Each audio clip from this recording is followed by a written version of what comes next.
To साथ academy. मैं हूँ रितिका, एक बार फिर से आपके सामने आई हूँ बहुत सारे इंटरेस्टिंग फैक्ट के साथ। आज हम जानेंगे राष्ट्रीय गान के बारे में, तो चलिए शुरू करते हैं। Indian national anthem Jana Gana मन। जन गण मन एक ऐसा गान है जो लोगों के बीच एकजुट रखने की भावना को जगाता है, लोगों के बीच जोश भरने की ताकत भी रखता है। और जान लेते हैं इसे किसके द्वारा लिखा गया। जो जन गण मन है वो रविंद्रनाथ टैगोर द्वारा लिखा गया। ये भारत के एक ऐसे व्यक्ति थे जो पहले नोबेल प्राइज़ विजेता भी रहे हैं और ये देश के पोइट सिंगर भी रहे हैं। तो चलिए जान लेते हैं जो नेशनल एंथम है इसे सबसे पहले कहाँ गाया गया। जो नेशनल एंथम है, राष्ट्रीय गान है, इसे इंडियन नेशनल कांग्रेस के दूसरे सेशन में गाया गया जो कलकत्ता में हुआ था। यह सेशन 27 दिसंबर 1911 में हुआ। देखिए 1911 में भारत की जो राजधानी थी वो कलकत्ता हुआ करती थी। क्रांति के बाद अंग्रेज़ों ने कलकत्ता से दिल्ली को राजधानी बना लिया।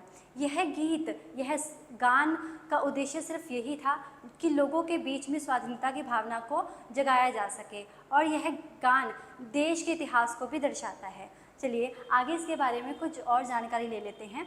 इसे किस लैंग्वेज में लिखा गया था? इसे बंगाली लैंग्वेज में लिखा गया था, भारतो भाग्य विधाता के नाम से। और इसी के साथ रविंद्रनाथ टैगोर ने 2 एंथम लिखने का काम किया, एक हमारे देश के लिए, दूसरा बांग्लादेश के लिए। बांग्लादेश के लिए अमार सुनार बांग्लादेश के नाम से एंथम बनाया गया। चलिए जान लेते हैं इसे गाने के लिए कितना समय लगता है। टोटल इसमें 5 स्टैंजा थे, बंगाली में इसे लिखा गया था, जिसे ऑफिशियली हमने सिर्फ एक स्टैंजा को ही अपनाया, जिसे गाने में 52 सेकेंड्स का समय लगता है। और इसे भारत की कॉन्स्टिट्यूएंट असेंबली द्वारा हिंदी में ट्रांसलेट किया गया।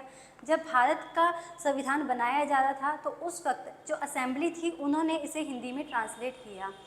और इसी के साथ इसे ऑफिशियली जब अडॉप्ट किया गया, जो हमारे भारत के पहले राष्ट्रपति थे डॉक्टर राजेंद्र प्रसाद द्वारा इसे 24 जनवरी 1950 में इसे ऑफिशियली अडॉप्ट कर लिया गया। 1942 में भारत के सुभाष चंद्र नेता जो थे उन्होंने क्या किया, इसे पहले ही राष्ट्रगान घोषित कर दिया था। तो चलिए आगे जानते हैं इसके बारे में कुछ। देखिए प्रिवेंशन भी दिए गए हैं कुछ। एक एक्ट बनाया गया गवर्नमेंट के द्वारा 1971 एक्ट।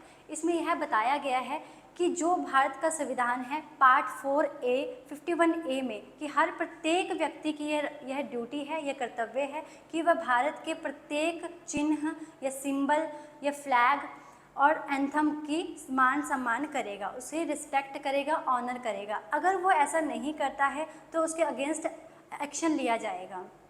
चलिए आगे जान लेते हैं नेशनल सॉन्ग के बारे में। हमारा नेशनल सॉन्ग है वंदे मातरम। वंदे मातरम जो है वो बंकिम चंद्र चटर्जी द्वारा लिखा गया। यह एक पैट्रियोट सॉन्ग भी है। इसे पहली बार कब अडॉप्ट किया गया? 24 जनवरी 1950 में इसे, यानी कि 1950 में इसे अडॉप्ट कर लिया गया। इसे नोवेल आनंद मठ में पब्लिश किया गया था 1882 में और अरबिंदो घोष द्वारा इसे इंग्लिश में ट्रांसलेट किया गया और आरिफ मोहम्मद खान ने इसे उर्दू में भी ट्रांसलेट किया। और इसे पहली बार नेशनल कांग्रेस द्वारा, इंडियन नेशनल कांग्रेस द्वारा जो पॉलिटिकल सेशन हुआ था, पहली बार इस गान को, इस गीत को गाया गया 1896 में। आई होप कि आपको मेरे द्वारा दी गई ये जानकारी पसंद आई हो।